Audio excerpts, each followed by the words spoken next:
Hi friends, welcome back to my channel Vivek English course. నేను ఎన్ని రోజులు అయితే వీడియోస్ పెట్టలేకపోయాను ఫ్రెండ్స్, కానీ నేను ఈ వేళ నుంచి రెగ్యులర్గా వీడియోస్ పెట్టడానికి అయితే ట్రై చేస్తాను. మీరు నన్ను ముందులాగానే ప్రోత్సహిస్తారని ఆశిస్తున్నాను ఫ్రెండ్స్. ప్లీజ్ నా ఛానల్ సబ్స్క్రైబ్ చేసుకోండి. మీరు నా ఛానల్ సబ్స్క్రైబ్ చేసుకుంటారని నేను ఆశిస్తున్నాను. ఈ వేళ నేనైతే మీకు డేర్ టు డేర్స్ టు ఈ టాపిక్ అయితే చెప్పబోతున్నాను అనమాట ఫ్రెండ్స్. దీనికి డేర్ అంటే తెలుగు మీనింగ్ ఏంటంటే ధైర్యంగా చేస్తాను అని తెలిపినప్పుడు, ధైర్యంగా చేస్తాను అని చెప్పడాన్ని మనం డేర్ అని అంటాం ఫ్రెండ్స్. ఇప్పుడు మనకి కొన్ని సెంటెన్సెస్ చెప్తాను, దానికి మనం ఈ డేర్ ఉన్నది కదా ఫ్రెండ్స్. ఒకవేళ అందులో డేర్ అని ఇస్తే మనం డూ ప్లస్ డేర్ కింద విడదీసుకోవాలి. ఒకవేళ డేర్స్ అని ఇస్తే మనం దాన్ని డస్ ప్లస్ డేర్ కింద విడదీసుకోవాలి. ఇక్కడ రాసాను చూడండి. నెక్స్ట్ చూడండి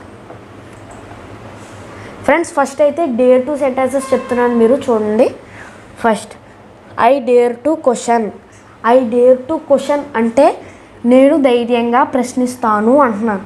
ఐ డేర్ టు క్వశ్చన్ అంటే ఏంటి? నేను ధైర్యంగా ప్రశ్నిస్తాను అని అర్థం ఫ్రెండ్స్. ఇదిగోండి, మీకు ఇందాక చెప్పాను కదా, ఈ డేర్ని డూ ప్లస్ డేర్ కింద విడదీసుకోవాలని చెప్పాను కదా ఫ్రెండ్స్. సో దీన్ని డూ ప్లస్ డేర్ కింద విడదీసి ఆ డూని ఈ ఐ ముందుకు తెచ్చుకోవాలి ఫ్రెండ్స్. అప్పుడు ఈ సెంటెన్స్ ఫామ్ అవుద్ది. Do I dare to question.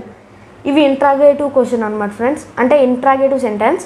దీనికి అర్థం ఏమొస్తుందంటే నేను ధైర్యంగా ప్రశ్నిస్తానా, అంటే నేను ధైర్యంగా ప్రశ్నిస్తానా అని అంటున్నాను ఫ్రెండ్స్.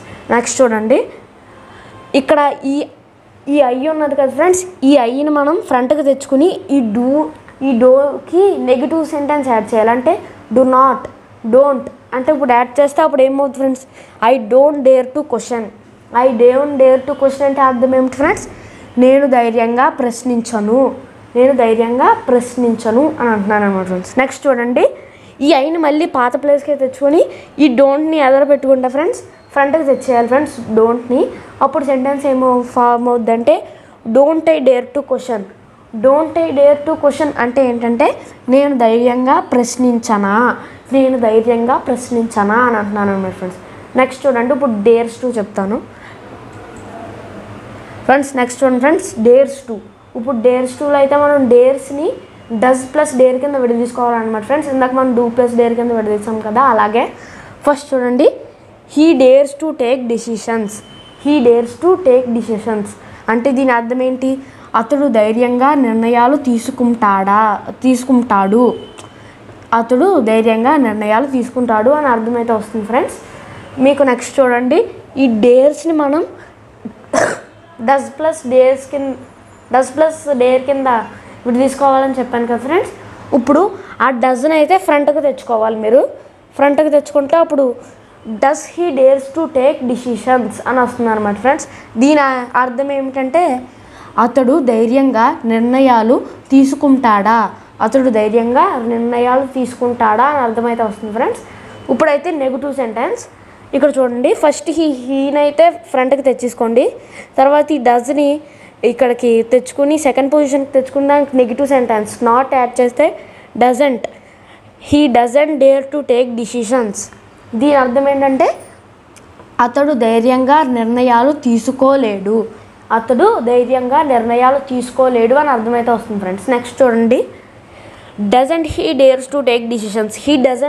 ఈ డజంట్ని అయితే ఫస్ట్ ఫ్రంట్కి తెచ్చుకోండి ఫ్రెండ్స్, తర్వాత మిగిలిన సెంటెన్స్ని అక్కడే ఉంచండి. Doesn't he dare to take decisions. దీని అర్థం ఏమొస్తుందంటే అతడు ధైర్యంగా నిర్ణయాలు తీసుకోలేడా. దీని అర్థం ఏంటి? అతడు ధైర్యంగా నిర్ణయాలు తీసుకోలేడా అని అర్థమైతే వస్తుంది friends. Thank you for watching this video. నేను ఇవాళ నుంచి రెగ్యులర్గా వీడియోస్ అయితే పెడుతూ ఉంటాను. Please subscribe to my channel and share this video to everyone. అంటే వాళ్ళకి కూడా ఇంగ్లీష్ వస్తుంది కాబట్టి. Thank you friends.